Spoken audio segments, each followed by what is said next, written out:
Hello and welcome to Kody and Korbin Have a Podcast, the show where two former roommates talk about a new movie every week. This week on the show, in our triumphant return to the podcasting world, we are talking about the great movie National Treasure. Benjamin Franklin Gates, you are undertaking the duty of the family Gates to find the most spectacular treasure in history. It grew throughout the ages and moved across continents until it was hidden by America's founding fathers, who left clues to the treasure's location right before our eyes. The unfinished pyramid, the all-seeing eye, are telling us something. Keeping this treasure safe, Benjamin, is your destiny. The first one, not the second one. No Book of Secrets today. Maybe another episode. But yeah, we're back. Kody, how's it feel? How's it feel to be back? Guess who's back? Back good. It feels good, man. Yeah. How long has it been since we recorded? Like 2-3 months? Yeah, our last episode came out on September 7th. So it has almost been 2 months since the last one aired. Yeah. Basically just starting a new season at the end of the season, which I kind of like. But yeah, how's it going, man? Haven't been podcasting for a while. Kind of sad. Yeah, we're busy guys. I mean, you just moved. Little life update. Maybe you want to tell people what's going on with you? Yeah, no, I have officially entered the real world. Moved to Indianapolis. Out of your mom's basement.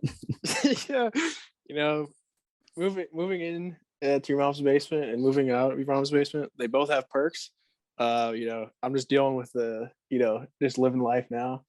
Interesting update, actually. Welcome to my real life problems. I have to go get a shower curtain because my apartment doesn't have one. And I took a shower this morning without a shower curtain, and now my bathroom is fucking soaked. Excuse my language, sorry. I haven't done a podcast for a while. But yeah, that's my life's sick. How's your life going, Korbin? Well, to be fair, I don't think we've ever held back from cursing on this show, but yeah. I didn't want to start it that early. I'm sorry. Sorry if the kids are listening, but yeah. Having a shower curtain, that is something you don't think about, I guess. I'm sure more things will come up and you'll have to let us know what kind of adult purchases you have to make, like a shower curtain. Life's been good for me. I've just been, honestly, for being honest, this hiatus has been mostly my fault. I've been insanely busy these last couple of months, but semester's winding down here in November. Just got a couple weeks left, and I really wanted to. The big thing is you just got to get back into it. So we did this episode. Yeah. I think we'll get back on the track of things. And it's funny. Carter messaged me and said, "Did I kill your podcast?" he was our last guest. That is true. Honestly, that was probably one of my favorite episodes we've ever done. That was a good episode. Yeah. And then I think he killed it though. And but we're back. We're resurrected. Carter the killer though. Yeah, the assassin. Very sniped strange. us from out of nowhere, dude. Disrespectful. Yeah. No scope.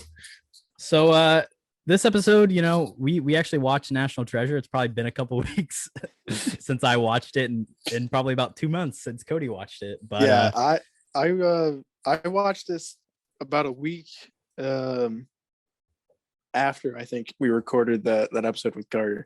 So it's been a good couple months since I've seen this movie, but it's just engraved in my mind over time. It's a classic. Who doesn't remember? I mean, it's American history. So if you don't know American history, true. You don't know this movie.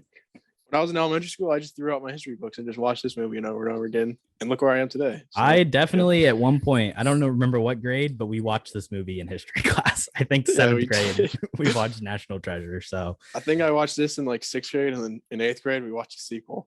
So big 2-year gap there. Yeah. But yeah, this was my pick. I mean, what a pick. So why did you pick it?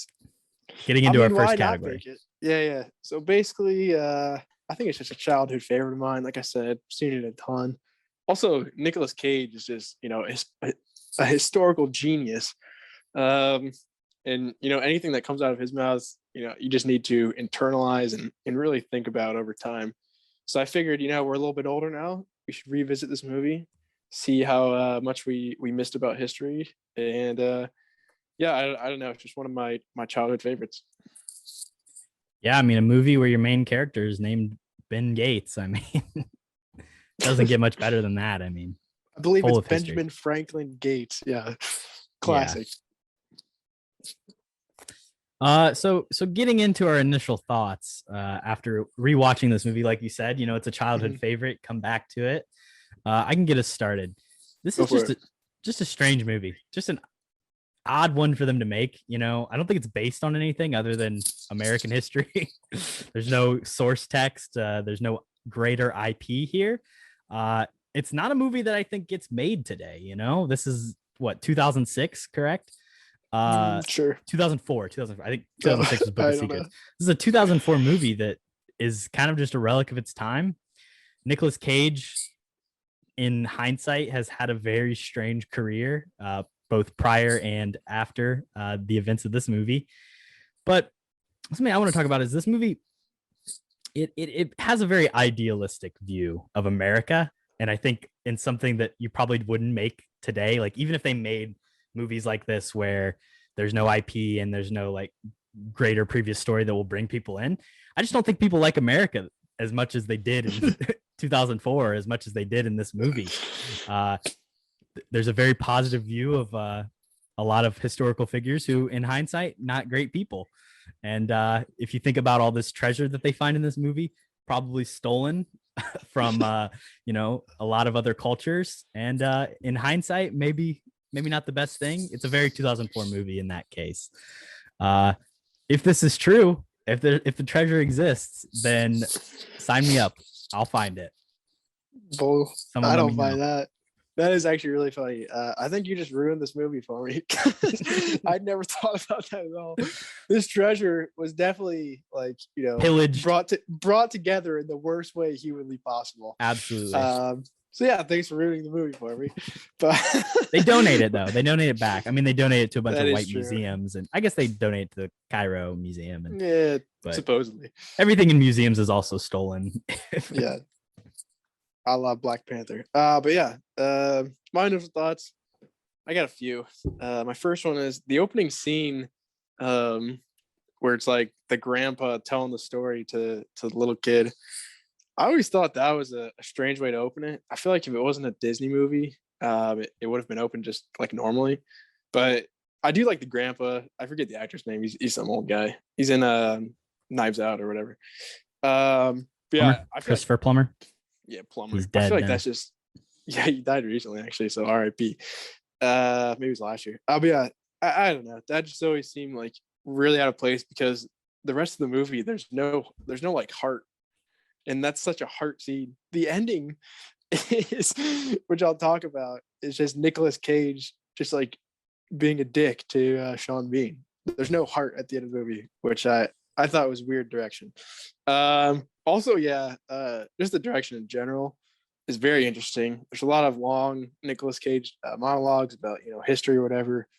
There's always these. I don't know if you notice this. There's always these weird like whooshing noises when doing cuts. Like they'll cut to something else and it goes whoosh. Like whoosh. when they change locations. Yeah. Yeah. I always thought that was really stupid. And then during like all the heisty scenes, there's this like super loud background music. It's like when you go to like a free sound website and you're like heist music. Exactly. I think the editing and the background music is a little sus in this movie. But overall, I mean, it's just a fun adventure movie with like a goofy Nicolas Cage, which I think is a golden combo, especially when you're a kid. It's also got a decent cast around him. Sean Bean, John Voight, Harvey Keitel. Dude, yeah, the cast of this movie is baffling, honestly. Diane Kruger, she's not bad either. Harvey Keitel in this movie to just play an FBI agent for like, what is he on set for like a week? Yeah, he had like 3 scenes.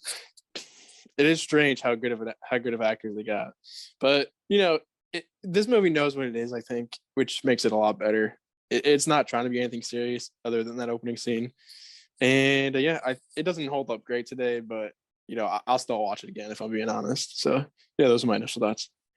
It's a very campy movie, and like similar to like other early 2000s films that like come out of similar, especially like Disney type movies, live action. And I guess I don't know if at the time it was really trying to do that intentionally or it just in hindsight it kind of fits into that. Like this is a little campy and it is what it is, but we're gonna enjoy the heist music that's blaring over the heist. And in hindsight, it's a little strange. Yeah, I hope they were trying to be campy, but maybe they weren't. Who knows? Ask Nick Cage.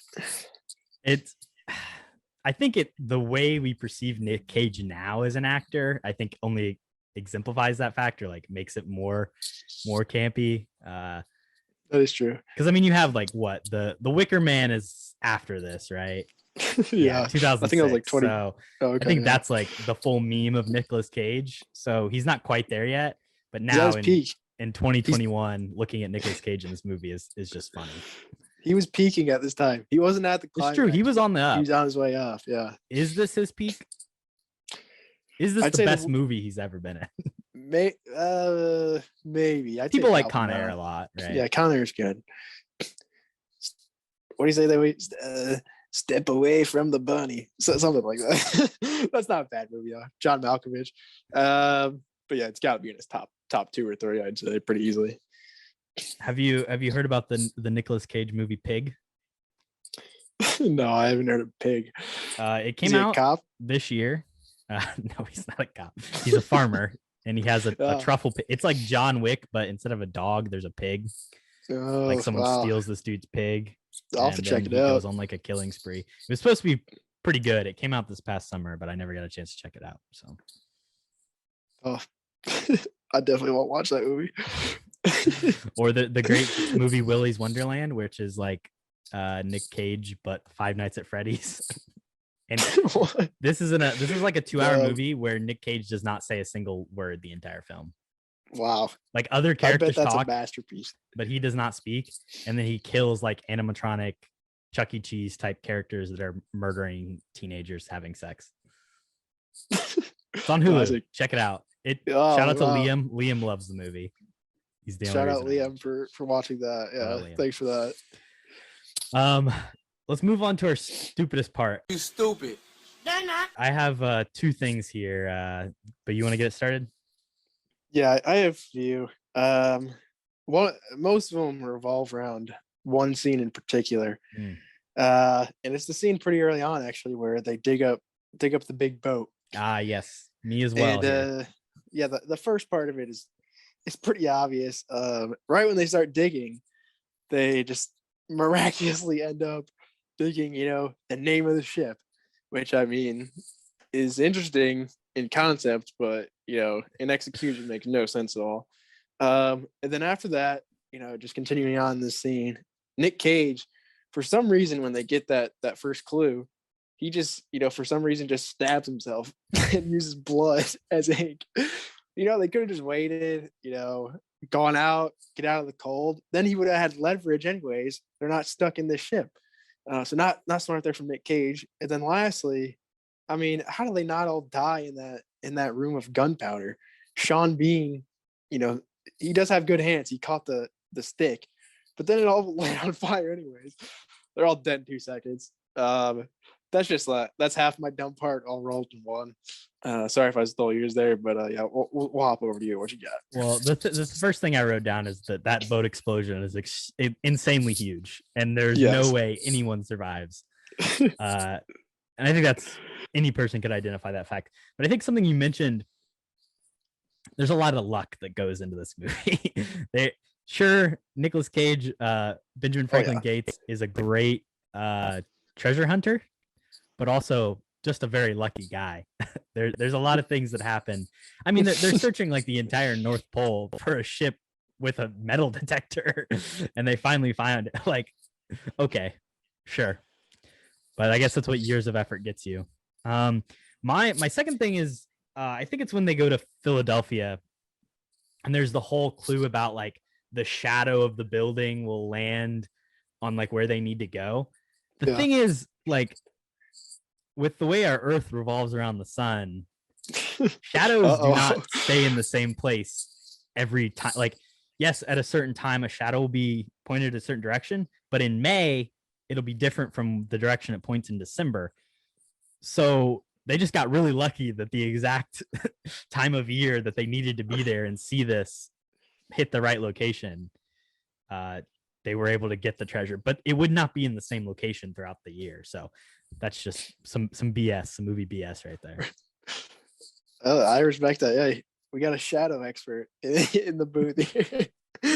Hey, I know my revolutions around the sun. That is probably true. I didn't think about that.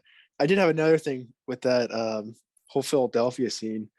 I think the dumbest part of the movie is where Nicolas Cage uses a water bottle as a magnifying glass to look at what time they need to see in the $100 bill.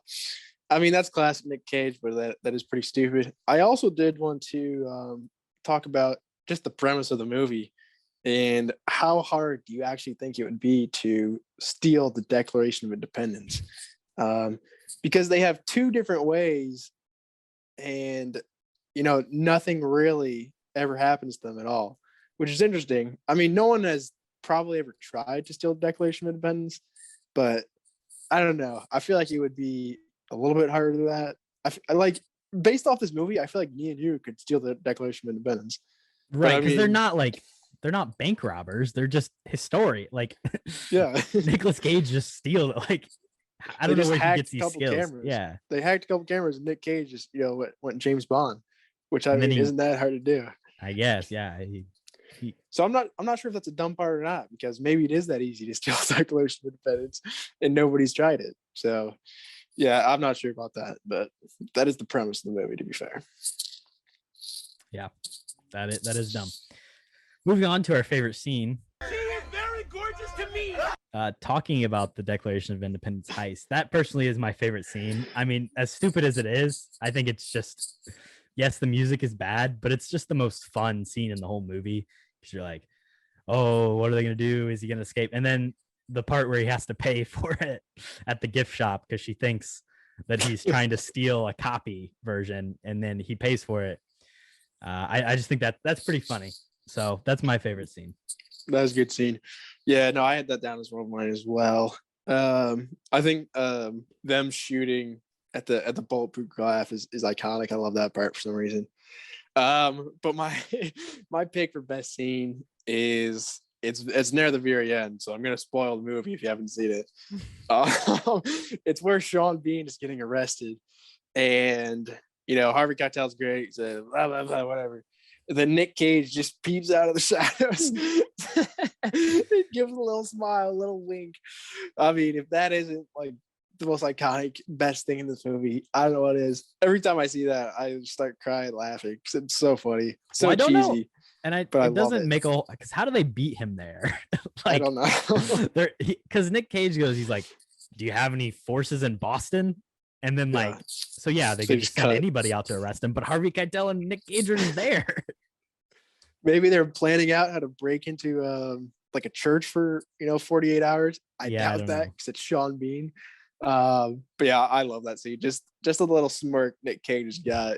Just classic good guy stuff there. Great guy, Nick Cage. For sure. All right. Moving on. Who can act? Wow. Who can act in this movie, Kody? I'm gonna take the obvious pick here and give it to my boy Sean Bean. He doesn't die in this movie, which is great. Every other movie he's in, Lord of the Rings, James Bond, whatever else he's in, he's known for dying. And he is a great villain as well. He does that a lot as well. But I mean, he just eats up the scene. He dies in the first season of Game of Thrones. Oh, that is true. Yeah, like the first couple episodes, I think. Spoiler. But yeah, he I just think he's super menacing. He has respect for the hero as well, which I think is an interesting dynamic and an interesting pick for the villain.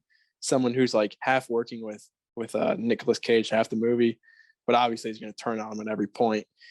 And yeah, I mean, out of the actors in this movie to pick from, Sean Bean's the obvious choice. I also had Nicolas Cage for an honorable mention because it's not his worst performance. And the cast, I think they play off of Nick Cage pretty decently, which I feel like also doesn't happen at all. And I mean, he eats up like all of those history lines. He eats that shit up. So he did his best. So an honorable mention to Nick Cage as well. But yeah, definitely Sean Bean. Fair enough. My can act, we've talked about him already. It's Harvey Keitel. Yeah. Just a legendary actor in his own right, and very strange that he shows up. When he showed up in the movie, I was like, I don't remember him being in this movie. Why is he in this movie? And it's just a flex for him, so he can say he was in National Treasure. Good for Harvey Keitel. What about at the end where he he reveals he's a Quaker or whatever? Do you like that part? He said he was a Mason, not a Quaker. Oh, Mason. That's I can't remember. Yeah, he's been secretly rooting for him the whole time. Scene. Yeah, great dialogue there. Moving on to who can't act. Let's hear yours. I'm pulling someone out that I know you're not a fan of based on our Holes podcast. I'm gonna say John Voight in this movie. Oh my God, he's terrible in Holes. I forgot he's even in Holes. Like, yeah, he's Mr. Sir. Memory. Yeah, go ahead. Oh my God. In this movie, I don't think he has a lot to do, but basically all he does is just whine and complain about, how he doesn't want to find the treasure, and then finally he's like, I gave away the silence do-good letters.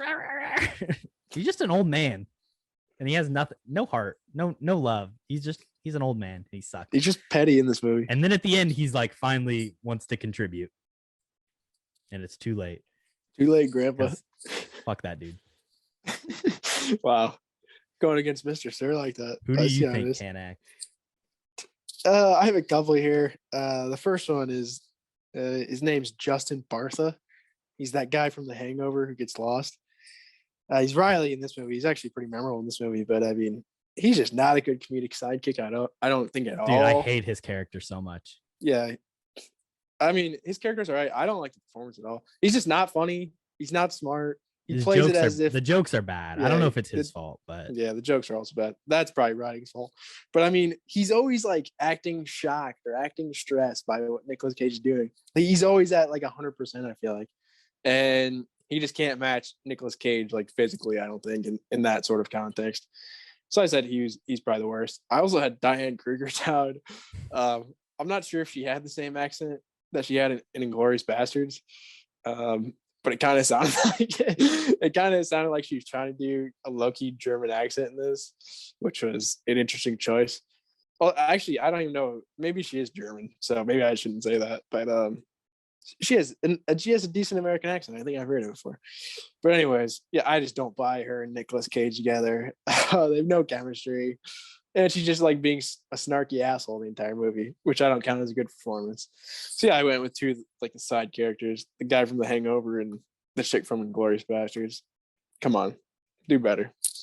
Yeah, I agree. I really don't like the Riley character, and I agree that Justin there is definitely always trying too hard, and he's like really trying to, like you said, play up like the shy, like nerdy, but then also. I don't even get what where does this dude come from? Why is he involved? Why is he like obsessed with Nicolas Cage? That is a lot of questions. No explanation needed, I guess. But yeah, the age difference there is, I feel like, pretty severe. There should be some sort of line, just throwaway line of how they met or something, but that is weird. And I Maybe guess at the beginning, actually, he's like tech guy, right? He's like, where'd you find this kid or something? And then he like, don't worry about it. I feel like, so I don't know. Maybe I just didn't hear the line, but you are right there. Also, just the relationship between Nick Cage and Diane Kruger is so unbelievable, and I hate it. It doesn't make any sense. Like it's literally just like, oh, we need to have a love interest and like but it's so unnecessary, and there's like no chemistry between them whatsoever. When they start making out in the tunnel or whatever, that's so cringy. There's really nothing that leads up to it or like indicates that should happen, other than like knowing that her. Which just I guess creepy old man kissing her. I don't know. In the second one, they kind of like split up at the so yeah, exactly. They're not meant chemistry. To be. They can't even play their couple. They have to split them up for the next movie. Classic. We're gonna take a quick commercial break, and then we'll be back with the recast. You're fired. You're fired. You're fired. You're fired. And we're back. Okay, Kody. So I have basically, if I were to recast the whole movie, I like that. So I'll let you get started. I don't know where you're coming from, but you take it away, and then I'll come in hot with the full movie recast. All right, I got 2 picks. First off, I'm going after the head honcho. Going after the director. I didn't even write his name down like a month ago, so I'm not going to look it up. He has John Turteltaub. Oh, I think that's the guy from Transformers, the crazy guy. You know, I'm talking about the guy who gets peed on by Bumblebee. But Okay. yeah, he hasn't not made a ton of great movies. The sequel is pretty good for me. I wrote down here that he made Cool Runnings, which is an all-time classic. So I hope that's true because that's a hell of a movie. That might be my next pick, honestly. He did direct Cool Runnings. Hell yes. Okay. So respect to this guy, but I'm going to give it to Spielberg, see what he's got. This is my serious answer. Obviously, it's a cop-out, but I think he actually could have made an interesting movie here, some more interesting themes, not just this dumb history movie. That's my serious answer. Let's move quickly on to my stupid answer. I'm getting rid of Justin Bartha for obvious reasons. And, you know, I just want somebody who's experienced in a quirky and funny side character. So you know what? I'm going for Rainn Wilson. I want a real nerd in the role, not some fake nerd. Rainn Wilson brings credibility to this movie. And, Rainn Wilson 2004 or yes. Rainn Nice. Wilson. What was he making? Like what was that movie called? Super. Have you seen that movie? well, it's like a year That before The tone- Office aired, so Well, there you go. Also, season on The Office, even better. But yeah, I mean, throw Dwight in here off of Nicolas Cage. I mean, I think this movie gets like 10 times better. Just that ridiculous combo together. Yeah, why not? Justin Bartha's shit. So let's try out Rainn Wilson. I like But yeah, it. I want to hear your recast of the entire movie. Get rid of Justin Bartha. I will say that, you know, the Da Vinci Code, not a movie I've seen, but Not me neither. it's kind of a heist, not a heist. It's like a mystery movie. It's Yeah, very yeah. similar. Did So Spielberg direct it? Ron Howard okay. directed that. So, you know, Nice. maybe let Ron Howard direct this movie. But my cast. So Isn't what's the movie called? What'd you just say? the Da Vinci The Code. Da Vinci Code. Isn't that movie terrible? I don't know. I think it's got Tom Hanks. It's probably better than this movie. All right, fair Got a enough. 6.6 on IMDb. This movie has a 6.9. So What's it hey, got on Rotten? Okay, so I told you this movie's better. there you go. All right. Well, I'm This sorry. movie's I not interrupted you. Go for okay. it. So, you know, I think Sean Bean's okay, but I'm not a huge Sean Bean fan. So I wanted to Wow. start by replacing Sean Bean. So that's where Okay. I started. And then the rest of it came with it. Sean Bean kind of reminds me of Kenneth Branagh. In a way. I can see it. I don't know why. I guess they're two like British white dudes, and they kind of have a similar menacing presence to them. So if we're gonna put Kenneth Branagh as the villain of this movie, I say we go. What's another movie with Kenneth Branagh as the villain? Tenet, obviously. Oh yeah. So, we're gonna I go forgot for- he was in that movie. We're gonna go for the Tenet recast here. So we're gonna replace Diane Kruger with a different foreign blonde woman in Elizabeth Debicki. He's cool. And then this is where things get a little dicey. We're gonna take Robert Pattinson and Rob we're gonna make him Riley. Okay. And then That's John interesting. David Washington gets to be Ben Gates, which is where things might Ooh. become a little problematic because if you take the I history like that and actually. go back with the way African American people were treated in the 1700s, you know, you might have to Yeah. rework the story, but you could potentially rework it in a way that makes the story better as a whole. You know, you have like Mhm.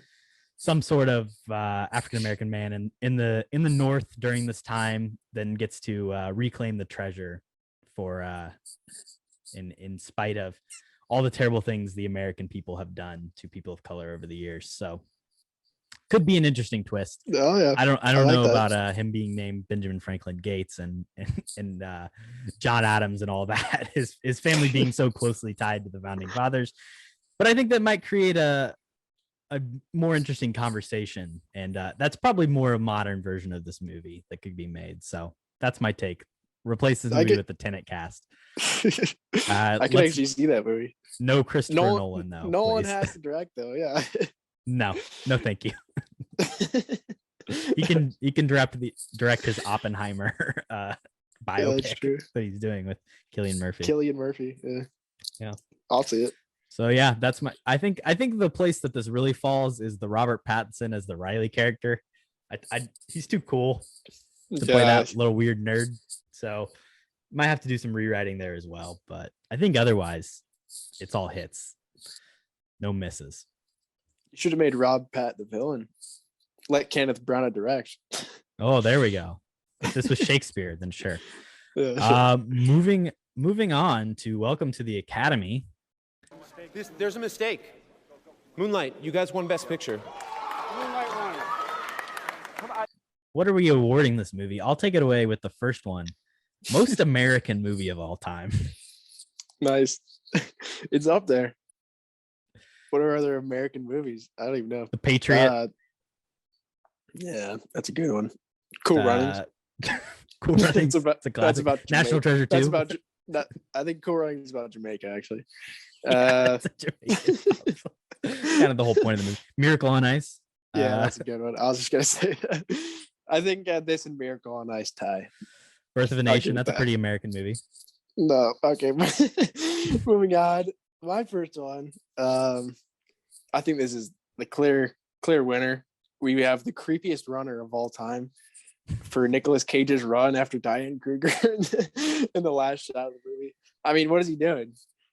He's not moving his legs. He's not moving his arms, but his body is moving. I don't understand how he does it. If you don't know what I'm talking about, go look up the clip of him running. It's very strange. Another one I have, the most useless historical facts. Every line out of Nicolas Cage's mouth is just something I didn't need to know, but now I will know for the rest of my life. I don't need to know about Charlotte. I don't need to know about the censors and the Declaration of Independence, but I know all of these things now, thanks to this movie. So I think it deserves an Oscar for that too. Moving on, I'm going to give it the award for the worst wooden staircase in a movie. I don't know of any other bad wooden staircases. Probably some scary movies have some rough wooden staircases. Maybe the staircase that Harry lived under, that one kind of sucked in Harry Potter. Yeah, worst wooden staircase. This one was really bad. R.I.P. to that goon who just fell down like a Seriously, like 1,000 feet, and then they get to the bottom and it's not even that far. Yeah. And then I did have one more. I couldn't think of another movie with a cooler torch than National Treasure. I think it might actually have the coolest torch. That is a badass torch. It's got the spiral, and that shit just lights up. I think it's pretty cool. And yeah, I mean, I couldn't think of anything else, honestly, for the Oscars. So we're giving it to that too. And then the final one for me is most ridiculous heist. So definitely not the best heist, but the most absurd one, you know. I'll probably give it that as well. I like that. The Logan Lucky heist is pretty absurd, if we're being honest. But yeah, but they actually are kind of smart. These guys just walk in. These guys just walk in and take the Declaration of Independence. Well, they shine a laser at it and make it go down for cleaning. Wow, that's big brain. How do they? Also, they don't have security cameras. They can't see this giant ass green laser. Maybe follow that guy. He might know where the Declaration's at. I don't know. Well, also the only reason that they catch him is just because he used his credit card. Like that's the thing. It's nothing else. That is such a boneheaded move, though, too. Come on, dude. Like freaking first time heisters here. He didn't have any cash, man. He had to buy the Declaration. Just go to the ATM. Well, then there's someone you use the ATM. Yeah, maybe. All right, we're gonna move on to our weird movie details trivia. Naked grandma. Naked, huh? I have 3 questions here. Oh wow, I have 2. All right. One of them's really easy. Also, to be fair, my questions are not about the movie; they are about American history because this movie is American history. So I'm gonna test you on some American history. All right, you go for it. Let's hear it. I don't have multiple choice for these, but I can make them up if we need it. So, all right. Number 1, that. How many people were killed in the Salem witch trials? I'm terrible with numbers. How many witches? I don't know why, but the first number I thought of was 11. But I feel like it's probably more than that. Would you like choices? Yeah, sure. Give me choices. 11, 15, It's not 11. 20, or 25? I'm getting baited into saying 11, but I'm still gonna say it. I mean, it's like 25, but I'm saying 11. It's 25. 20 people were executed and 5 more died in jail. Well, Fun so fact, though, nobody was burnt at the stake in the Salem witch trials. They were mostly all hanged, and one person was crushed by rocks. Thanks, Nick. Thanks, Nick Cage. Let's hear another fun fact from you. Oh, you don't want to ping pong here? You don't want to ask your All right, question? fine. I'll ping pong. All right, my first question is actually not about this movie either. It's about the sequel. Oh God! So the only thing I you- remember is the faces. What's it called? Mount Rushmore. I just remember the treasures behind Mount Rushmore. That's what my question was about. So I'm gonna switch it. What was the question? All right. What was the question? Well, the question was, what national landmark was the last, whatever found? Mount Rushmore. Let's fucking go. I'm a god. Yeah, I'm switching it now because you just answered that. Okay, what did they find in Mount Rushmore? Did they find? I gotta come up with choices now. You know what? Fuck it, dude. Sorry, I'm just gonna say my normal question because I got funny answers. All right, in the sequel, what national landmark was the Golden City hidden underneath? Was it Alcatraz? Was it the Statue of Liberty? Was it Mount Rushmore? Or was it the Cincinnati Zoo? Well, a lot of big things have happened at all those locations. Alcatraz obviously housed many a criminal. I don't know if they would have necessarily built a city under Alcatraz, but that's fair.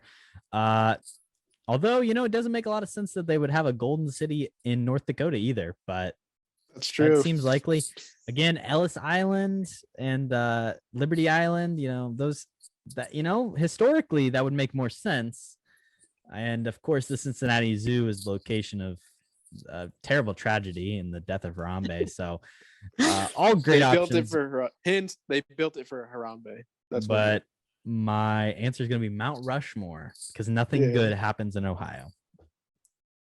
Yeah, you might be right there. Yeah, you messed up my question, but fair enough. You got it right. All right, let's hear your next fun fact. When was the Declaration of Independence signed? You think I'm stupid or something? July 4th, 1776. July 17th, 1776. August 2nd, 1776. August 4th, 1776. When was it signed? When was it signed? What do you mean? I feel like this is a trick question. When was it signed? It should be. Like, when was it first signed or when was it last signed? When was it signed? I'm just going to say. Like all the people, John Hancock, Thomas Jefferson, John Adams, everybody who signed the Declaration. When did they get together and sign it? I feel like it's not going to be July 4th, just by the way you're saying it. So July 4th maybe was when it was created, but they all didn't sign it on that day. I don't have the time to go through the options. I'm just gonna say July 4th, 1776. It's August 2nd. Yeah, that's bullshit. The final draft was completed July 4th, 1776, but it was not actually signed until nearly a month later. Were you there? You have no proof. You weren't there. Ratified right? August 2nd, 1776. All right, what's your next question? You're 0 for 2. Yeah, tough. Yeah, my next one is about the movie. So you remember when the Charlotte blew up and they were stuck there, and Nick Cage says, "Oh, there's a mile not too far away." How many miles away was the village that they had to walk to after Sean Bean blew up the Charlotte? It was like, do you have options here? Yeah, I'll give you options. Is it I didn't come up with options. I got to strategically place it here. Is it 7, 8, 9, or 11? I thought it was 9 is what I was going to go with before options. So I'm going to say 9. Wow. Yeah, it's 9. You're 2 for 2 this week, but I don't know how you did it. But Especially because I that's watched an this movie impressive like get. a month ago. That's an impressive get. I don't know if I And I would haven't got seen that the second one in probably years. So I should have made the question about the sequel harder. yeah, I guess. But yeah, Yeah, fair ask enough. me questions about a movie we didn't watch. You're asking me historical questions. You live in America. All right, yeah, What you're was 2 for the 2. I'm first? over 2. What was the Two. first governing document of the newly created United States that was later replaced by the U.S. Constitution? There are no choices. There's no choices. Oh, I know this too. Shit. It's something of something, dude. I know this. Articles of Confederation. Yes, let's go. Wow, pulled that one out of the old 5th grade history book. My goodness. All right. You didn't think I was gonna get that, did you? Hey, no, I gave you that one as a gimme, to be honest. So I'm glad you got it. I'll take it. All right, good trivia section there. Jeez. Moving on to the pitch time of this podcast. Kody, pitch a sequel, pitch a mini series, pitch a prequel. What do you got?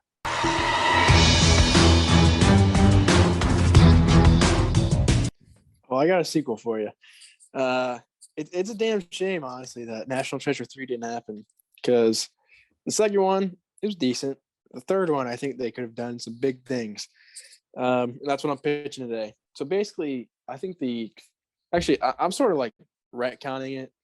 The second one sort of didn't happen in this one, but it sort of did at the same time. We just forget about it. So we're going off the ending of this one. And the ending, I think, is actually, it sets it up great for a sequel, because they're super rich and they can do anything and they can go anywhere they want.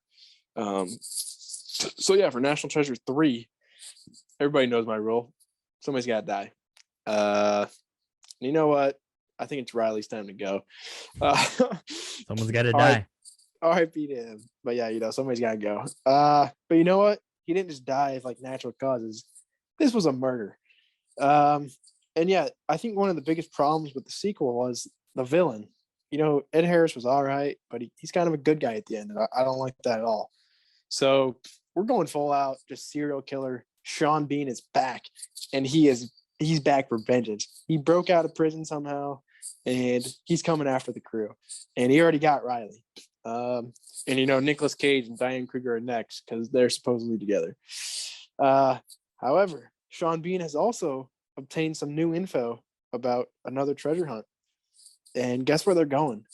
The lost city of Atlantis. That's right. National Treasure 3. We're finding Atlantis. Obviously, they end up teaming up, forgetting about, Sean Bean killing Riley. They actually become buddy at the end. Yeah, they find Atlantis. They talk to the fish people, and it's going to wrap up the trilogy there. So yeah, Sean Bean, he's not a good guy at the end, but, he's found his place in life. He was meant to be in Atlantis. His relatives are fish people and all of that stuff. So we kind of gloss over Riley dying, which is all right because nobody really cared about that guy anyways. But yeah, that's my pitch for National Treasure 3. Okay.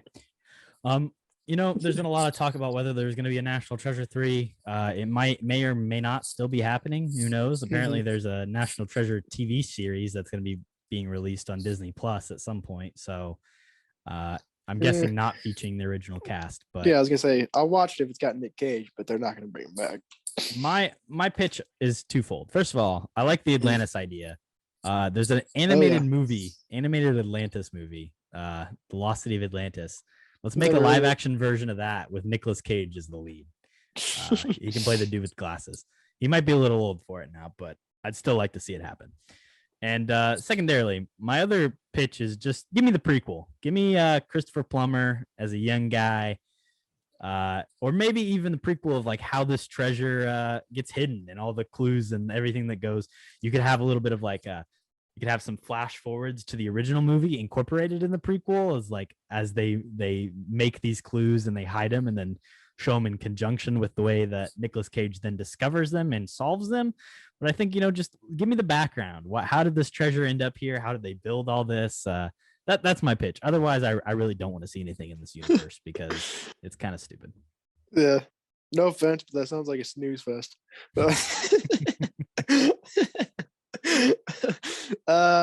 Yeah, not a terrible idea, but sounds a little sleepy. But yeah, I think that was a great pitch session for both of us personally. Thank you. So now we're gonna move on to our rating out of 69. You're gonna look at me and you're gonna tell me that I'm wrong? Am I wrong? It's my favorite. Cody, what do you give this movie? All right, we're gonna start it off on a positive here. I'm going mid-tier. I mean, this movie's it's not good, but I like it. So I'm going somewhere in the middle for me. I can tell you what's around this, but I'm going 55 out of 69. That's which in the I middle. believe. I don't know if that. Yeah, exactly. It's gonna be miles ahead of yours, so we got to even out the score here. And yeah, that's somewhere in the middle for me, which I think is deserved. It's probably like a couple notches, like 5 notches below Fast Five, which I think is a perfect spot for it. In So that Fast Five is a 61. Oh, it was 6. Wow, I was dead on. See, I know my Fast Five rating off the dome. Two higher than Grown Ups. That's fair. See, on these levels, it sounds good, but we're not going to talk about the other movies around it because those movies are in the same category. Well, you put it below Terminator 2 and Palm Springs and Lady Bird, which I agree with. That's fair. You put it below Her. Yeah. Yeah. So yeah, I 55. might bump it up for Her. No, I think that's a good rating for me. What's your rating? My rating also, it's not at the bottom, but it's right below Fast Five for me as well. Okay. So I had Fast Five at a 46, and I've got this movie at a 44.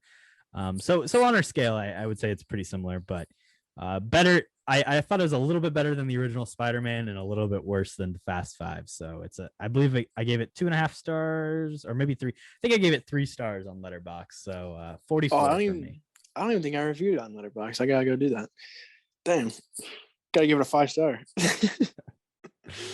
That's tough. I don't know if it's a 5-star movie, but okay. So 44. So for an average of 49.5 for the show is our show rating. Almost cracked 50. We'll take that.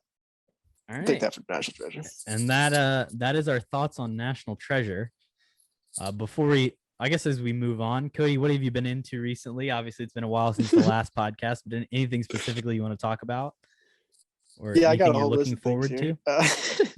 I did want to talk quickly about a couple movies that I watched. I saw Wind River for the first time, and that's a pretty good movie. Jeremy Renner, Elizabeth Olsen. It's got some. I didn't know what it was about at all, and it's actually got some super interesting like themes that I just had no awareness of at all. So yeah, I definitely say check that out. I also saw Shang-Chi. I mean, this was forever ago. We haven't talked about it. I'm not like super high on it, if I'm being honest. I do like it, especially the first hour. I'm a big fan of. But after that, it kind of just like lost its kung fu a little bit. But yeah, I still like that movie. And then also I watched for the first time The Amazing Spider-Man 1, which is also not a terrible movie. I didn't hate it. I watched Snatch for the first time. Have you seen that movie? No. It's a British movie. Guy Ritchie early on in his career. Brad Pitt's got a great accent in it. If you are gonna watch it, I'd recommend subtitles.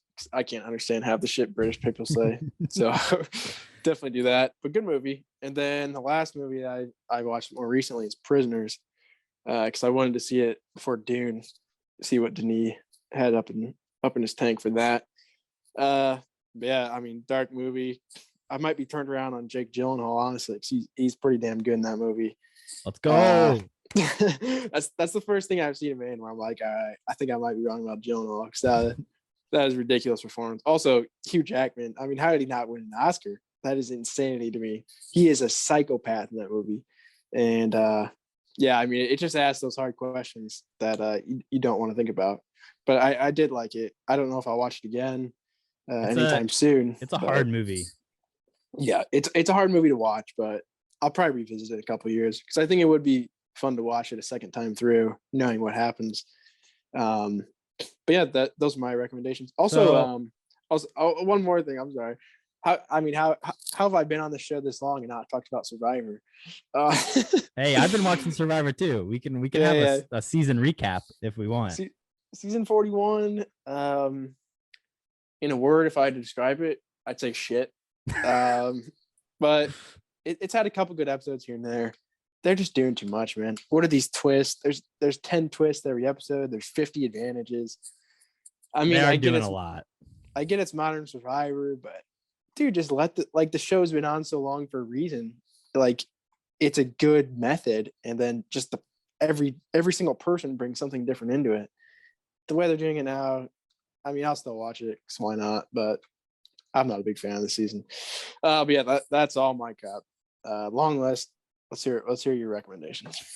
I have also been watching Survivor. This is the first, other than like seasons that I've watched partially with you.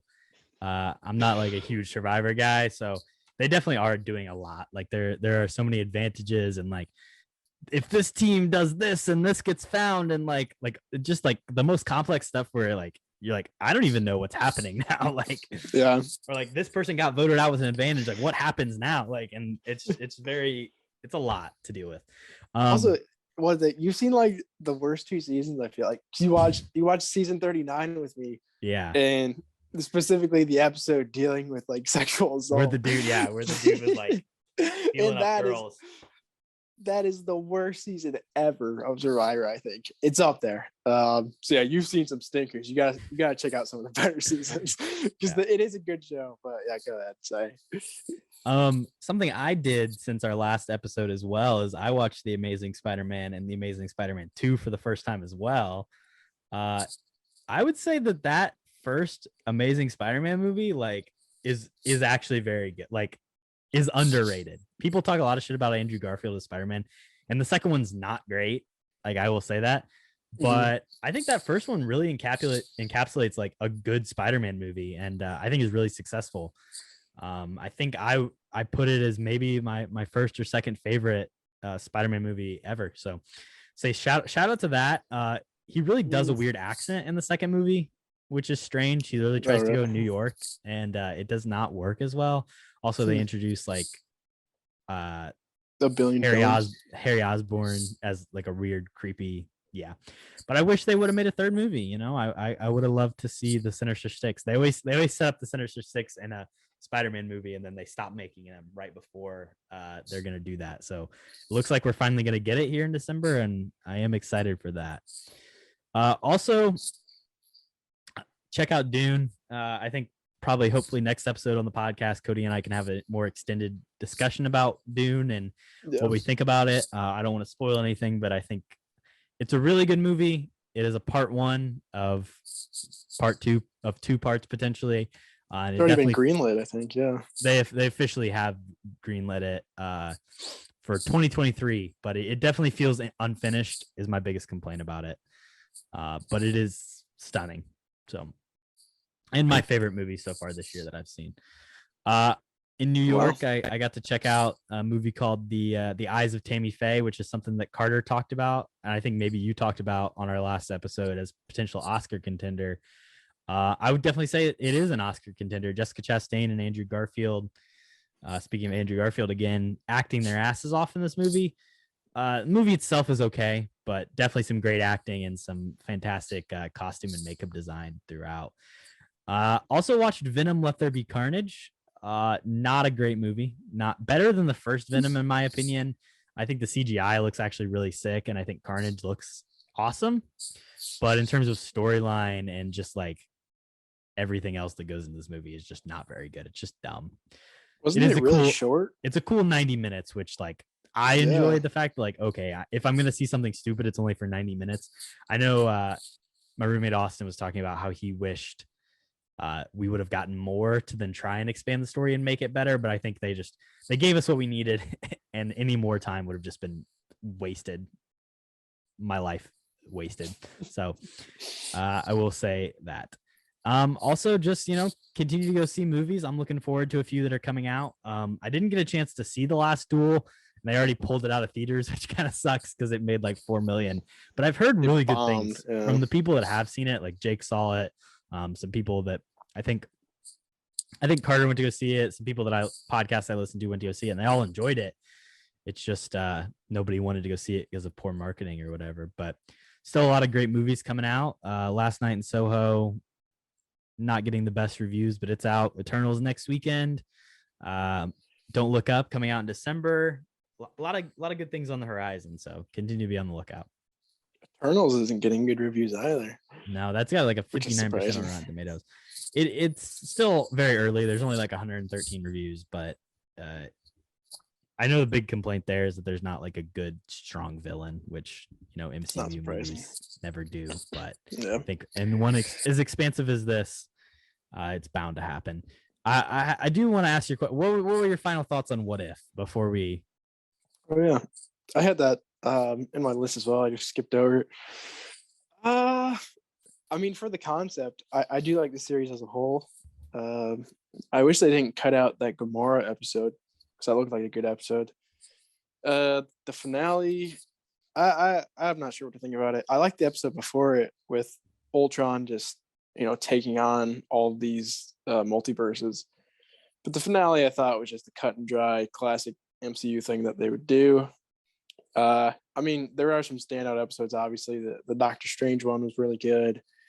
I don't even know. What were some other good episodes? I think that Doctor Strange one is by far the best one. There was a couple like decent. I thought the murder mystery one was okay. Yeah, that one's all right. I did not like the Killmonger episode. I thought the way they handled his character was really bad and not true to like his character. Captain Carter was fine, but it was literally just like a shot by shot recreation of the first Avenger. So I didn't like the Thor one either. I thought the Thor one was stupid. Yeah, I think it probably all in all had more bad episodes than good episodes, if I were to say. But I don't like know. The concept of the show, though. I think I didn't know going in that they were gonna do like a story that was across the entire season. And I did like that they did that. I think to a certain extent they weren't the most successful with it, but all in all, I enjoyed what they tried to do. And as an animated show that probably won't have severe repercussions for the MCU, like you didn't need to watch it. I think all in all, like it was decent. And it's not a big deal. Like they're 30-minute episodes. If one of them is bad, it's not the end of the world. So. Yeah. I think the next season they do will be a lot better, honestly. Yeah. I think this was a good starting point. They definitely were rushing a little bit and had some COVID issues. I don't know. I will say Book of Boba Fett trailer dropped today. What thoughts on that? I didn't even see it. I saw that it dropped today. I looked for it for like 10 seconds. I didn't even search it. I just didn't see it on any of my scrolled Twitter for two swipes up, not there. I haven't seen The Mandalorian, so I gotta catch up on all that stuff. Yeah, you do that as a Star Wars fan. You really gotta. Who's playing Boba Fett? I don't even know. Tamara Morrison, the same guy who played Django. Oh, is it? I thought they replaced him. Okay, no. I actually might watch that then because I like that actor. But what do you think about the trailer? What does Boba Fett do? Does he kill some people or something? Well, as there's a spoiler here, do you? I'm just gonna watch the trailer anyways. I mean, well, okay, so I guess it says it in the trailer, so you're gonna get at the end of The Mandalorian in the post-credit scene. He goes to Jabba's palace and kills Jabba. Oh yeah, I actually saw that already. Yeah, he's the new Jabba's palace. So like that's what the movie's about. Him and the chick from Agents of S.H.I.E.L.D. Yeah. But his whole thing is he's not ruling by fear. He's like trying to be like a fair leader and have a code, and it's like him navigating like the political side of him, like ruling Tatooine, and I don't know. Ming Na Wen. It looks interesting. I would prefer just another season of The Mandalorian, honestly, over this. But it does seem like the Mandalorian character is going to be in this in some capacity. So that's cool. Talking about this just makes me want to watch Agents of S.H.I.E.L.D. again. So I don't know if that's a good thing or a bad thing, but probably a bad thing. Nah, that's a great show. Looking forward, we're going to try and keep this up, weekly episodes. Stay more consistent. Bear with us if there are any breaks, and I apologize again for our extended break here, but I appreciate you coming back and listening.